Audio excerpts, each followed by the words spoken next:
नमस्कार साथियों, मैं राजेंद्र आप सबका स्वागत और अभिनंदन करता हूं अपने YouTube channel astrology based on लघु पाराशरी में। आज का विषय है राहु का मीन राशि में गोचर। राहु 30 अक्टूबर को मीन राशि में आ गया है। सारे ग्रह घड़ी की सुइयों के विपरीत दिशा में गति करते हैं, जिसे मार्गी गति कहा जाता है। सामान्यतः कभी कभी सूर्य और चंद्र के अलावा जो अन्य ग्रह हैं, जो अन्य 5 ग्रह हैं, वे घड़ी की सुइयों के विपरीत दिशा में भी घड़ी की सुइयों की दिशा में भी गति करते हैं और उस गति को वक्र गति कहा जाता है, या ये कहा जाता है कि ग्रह इस समय वक्री है। राहु और केतु की गति सदैव वक्री रहती है। जैसे उदाहरण के तौर पर 30 अक्टूबर के पहले तक राहु मेष राशि में गुरु के साथ था। 30 अक्टूबर को यह आ गया है मीन राशि में, और इसके जो अंश शुरू होंगे वो 30 डिग्री से शुरू होकर 0 तक जाएंगे। जबकि दूसरा ग्रह जैसे गुरु जब वृष में जाएगा तो 0 डिग्री से बढ़ता हुआ 30 तक जाएगा। तो यह तो बात हुई राहु और केतु के गोचर की। जैसे ही राहु अपनी राशि बदलेगा, केतु भी अपनी राशि बदल लेगा। दोनों की गतियां वक्र गति ही होंगी। और राहु से ठीक सप्तम भाव में केतु स्थित होगा। जैसे राहु मीन में है तो कन्या में केतु होगा। राहु 30 अक्टूबर के पहले मेष में था, उस समय केतु तुला में था। अब मैं बात कर रहा हूं मेष लग्न की, और आज केवल मेष लग्न की बात करूंगा, जिससे आपको गोचर का सिद्धांत ठीक से समझ में आ सके। मेष लग्न बहुत ही महत्वपूर्ण लग्न है। ऐसा नहीं कि दूसरी लग्न महत्वपूर्ण नहीं है, लेकिन काल पुरुष की जो कुंडली होती है उसकी लग्न मेष ही होती है। इसलिए उसके हर भाव और उसके स्वामी का विशेष महत्व है। उदाहरण के तौर पर अगर किसी जन्म कुंडली में शुक्र की महादशा शुरू हो रही है और वह कुंडली मेष लग्न की नहीं है, शुक्र तुला राशि में है, तो आप यह ध्यान दें कि काल पुरुष की कुंडली में तुला कहां पर आता है। तुला 7वें भाव पर आता है। तो उस व्यक्ति की, उस जातक की जन्म कुंडली में तुला कहीं भी हो, अगर उसमें स्थित शुक्र की महादशा शुरू हो रही है, तब व्यक्ति के जीवन में वैवाहिक जीवन से संबंधित कोई कार्य अवश्य होगा। जैसे विवाह हो सकता है, या विवाह में कोई उतार चढ़ाव हो सकता है। उसी तरीके से मकर काल पुरुष की कुंडली की के 10वें भाव की राशि है और शनि इसका स्वामी है। अगर कोई दूसरी लग्न है और शनि मकर राशि में स्थित है, शनि की महादशा शुरू हो रही है, तब आप यह मान लीजिए कि उस व्यक्ति को व्यवसाय से संबंधित कुछ शुरुआत हो सकती है उस व्यक्ति के जीवन में। उसी तरीके से अगर कुंभ राशि में स्थित शनि की महादशा आती है, लग्न कोई भी हो, तो व्यक्ति का धनोपार्जन शुरू हो सकता है। क्यों? क्योंकि कुंभ राशि मेष लग्न अर्थात काल पुरुष की कुंडली में एकादश भाव की राशि है, जिसका स्वामी शनि है। तो ये तो बात हुई काल पुरुष की कुंडली। इस पर आप इसे एक बार विशेष करके ध्यान से समझ लें। जैसे वृश्चिक राशि की बात आती है, वृश्चिक राशि किसी भी कुंडली में हो और उस कुंडली में उस राशि का स्वामी कुछ भी बनता हो, जैसे मेष लग्न की कुंडली में अष्टमेश बन रहा है, ये अष्टम भाव में आ रही है वृश्चिक राशि। लेकिन अगर वृष की बात करें तो वृश्चिक राशि आएगी सप्तम भाव में। तो सप्तम भाव में जब राशि आएगी वृश्चिक और मंगल अगर वहां पर स्थित होगा तो व्यक्ति के जीवन में आकस्मिक घटना हो सकती है कोई, जैसे अकस्मात उसका विवाह तय हो सकता है। इसी तरीके से आप किसी भी भाव को देख सकते हैं, जैसे कोई लग्न है और उसमें कर्क राशि में स्थित चंद्रमा की महादशा शुरू हो रही है, तो कर्क राशि किसी भी भाव में पड़ रही हो उस लग्न की, चंद्र महादशा में व्यक्ति को मकान वाहन आदि से संबंधित कुछ लाभ या हानि अवश्य होगा। यह तो हुई काल पुरुष की कुंडली की बात। अब बात करते हैं गोचर की। गोचर के नियमों में सबसे पहला महत्वपूर्ण नियम यह है कि केवल गोचर के आधार पर कोई भविष्यवाणी नहीं की जा सकती। यदि गोचर में सप्तम भाव एक्टिवेट हो रहा है, गोचर में यह दिख रहा है कि व्यक्ति का विवाह हो सकता है, लेकिन व्यक्ति की जन्म कुंडली में विवाह के लायक अच्छे योग नहीं है, तब केवल गोचर के आधार पर यह नहीं कहा सकता कि व्यक्ति का विवाह हो जाएगा।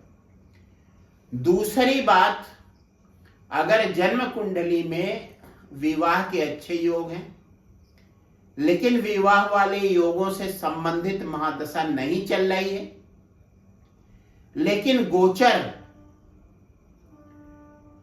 विवाह होने की संभावना व्यक्त कर रहा है, तब भी आवश्यक नहीं कि विवाह हो जाए। यहां मैंने गुरु, शनि, राहु और केतु 4 ग्रह दिखाए हैं और ग्रहों को उन राशियों में दिखाया है जिनमें आज की तिथि में ये ग्रह गोचर में है। गुरु गोचर में मेष राशि में है, केतु कन्या में है, शनि कुंभ में है और राहु अभी अभी 30 अक्टूबर को मीन में गया है। ये 4 ग्रह इसलिए महत्वपूर्ण हैं क्योंकि इनके गोचर का समय एक लंबा समय होता है। गुरु का 12 महीने करीब करीब 1 साल, राहु और केतु के गोचर एक राशि में राहु और केतु करीब करीब 18 महीने रहते हैं और शनि एक राशि में 2.5 साल रहते हैं। तो ये 4 ग्रह किसी घटना को कार्यान्वित करने में सक्षम है अपने गोचर काल में। शर्त यह है कि कुंडली में उस घटना के योग हों और संबंधित महादशा। अब ये 4 ग्रह हैं, 4 ग्रह मैंने इसलिए बताए, अगर किसी व्यक्ति की कुंडली में, यदि किसी व्यक्ति के जीवन में गुरु की महादशा चल रही है तो उसके लिए गुरु की महादशा महत्वपूर्ण है। अगर केतु की महादशा चल रही है तब उसके लिए केतु का गोचर महत्वपूर्ण है। यदि शनि की महादशा चल रही है तब शनि का गोचर महत्वपूर्ण है और यदि राहु की महादशा चल रही है तो राहु का गोचर महत्वपूर्ण है। इसके अलावा इन ग्रहों के जिन ग्रहों से संबंध बन रहा है, जिन ग्रहों से ये ग्रह गुरु, केतु, राहु और शनि संबंधित हो रहे हैं किसी भी तरीके से, उस ग्रह की भी अगर महादशा चल रही है तब भी इनका महत्व है। अब बात करते हैं राहु के गोचर की। केतु के गोचर पर मैं अलग वीडियो बनाऊंगा। राहु और केतु की राशियों, राहु और केतु की दृष्टियों को लेकर ज्योतिषी एक मत नहीं। बहुत से ज्योतिषी ये मानते हैं कि राहु केतु की कोई दृष्टि नहीं होती, लेकिन तमाम कुंडलियों पर प्रयोग के बाद यह पाया गया है कि राहु की दृष्टि गुरु की भांति होती, अर्थात राहु जहां स्थित होता है वहां से 5वें, 7वें और 9वें भाव को देखता है, जैसे गुरु की दृष्टि होती है। केतु की कोई दृष्टि नहीं मानी गई और यह सिद्धांत बनाया गया है जन्म कुंडलियों पर प्रयोग के बाद। तो मैं मेष लग्न की कुंडली ले रहा हूं। राहु द्वादश भाव में स्थित है, वहां से उसकी 5वीं दृष्टि पड़ेगी चतुर्थ भाव पर, कर्क राशि पर।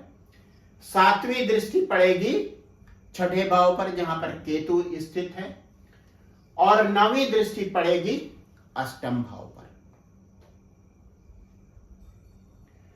अब मुख्य रूप से कौन कौन से भाव एक्टिवेट हो रहे हैं? द्वादश भाव, 6ठा भाव और 8म भाव। इसका मतलब हुआ कुंडली के 2 स्थान एक्टिवेट हो रहे हैं।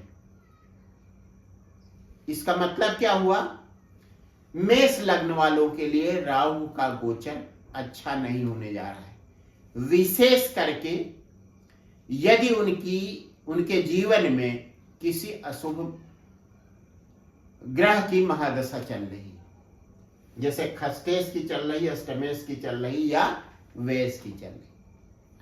लेकिन यदि किसी शुभ ग्रह की महादशा चल रही है, जैसे गुरु की चल रही है, सूर्य की चल रही है, तब इस गोचर का कोई महत्व नहीं है। लेकिन यदि अशुभ महादशा चल रही है और गुरु की दृष्टियां द्वादश भाव, राहु की दृष्टि और राहु की स्थिति द्वादश भाव, 6ठे भाव और 8म भाव को जागृत कर रही है, एक्टिवेट कर रही है, तब यह गोचर अशुभ परिणाम देगा। जो परिणाम महादशा देने की गवाही दे रहा है, देने की बात कर रहा है, महादशा देने की बात कर रही है, उसकी पुष्टि राहु करेगा, तब आप ये समझ लीजिए कि अशुभ फल निश्चित हो जाते हैं। अब राहु और केतु क्रूर ग्रह हैं। क्रूर ग्रहों का गोचर 3रे भाव, 6ठे भाव, 11वें भाव, जो कुंडली के अशुभ भाव होते हैं, इन भावों में क्रूर ग्रहों का गोचर अच्छा माना जाता है। इन भावों के अलावा 10म भाव में भी क्रूर ग्रहों का गोचर अच्छा होता है। इसमें से शनि और केतु का उतना अच्छा नहीं माना जाता, क्योंकि शनि फल देने में बहुत विलंब करता है। इससे व्यक्ति कभी कभी असहज हो जाता है। केतु फल देने में तो विलंब नहीं करता, केतु मंगल की तरह फल देता है और राहु शनि की तरह फल देता है, धीरे धीरे लगातार। केतु अचानक फल देता है मंगल की तरह, लेकिन केतु एक नैराश्य का भाव भी पैदा करता है मन में, जिससे व्यक्ति का मन काम में नहीं लगता। लेकिन अगर वह अपने काम में मन लगाए तो 10म भाव का केतु भी अच्छे परिणाम देता है। उसी तरीके से अगर 10म भाव में शनि स्थित है और व्यक्ति में धैर्य है, धैर्य के साथ व्यक्ति मेहनत करता रहता है, तब व्यक्ति को परिणाम अवश्य मिलते हैं और निरंतर मिलते रहते हैं। तो यह बात हुई क्रूर ग्रहों के गोचर की। क्रूर ग्रह 3रे, 6ठे, 10वें और 11वें भाव में अच्छे फल देते हैं। और सौम्य ग्रह लग्न, चतुर्थ, सप्तम, पंचम और नवम में अच्छे फल देते हैं। इसके अलावा 10th भाव और एकादश भाव में में जो सौम्य ग्रह हैं उनका गोचर भी अच्छा ही फल देता है। 11वें भाव से किसी भी ग्रह का गोचर हो अच्छे परिणाम ही मिलते हैं। उसी तरीके से जो 10वां भाव है उससे चाहे किसी सौम्य ग्रह का गोचर हो या क्रूर ग्रह का गोचर हो, परिणाम अच्छे ही रहते हैं। परिणाम के प्रकार में भिन्नता अवश्य होती है।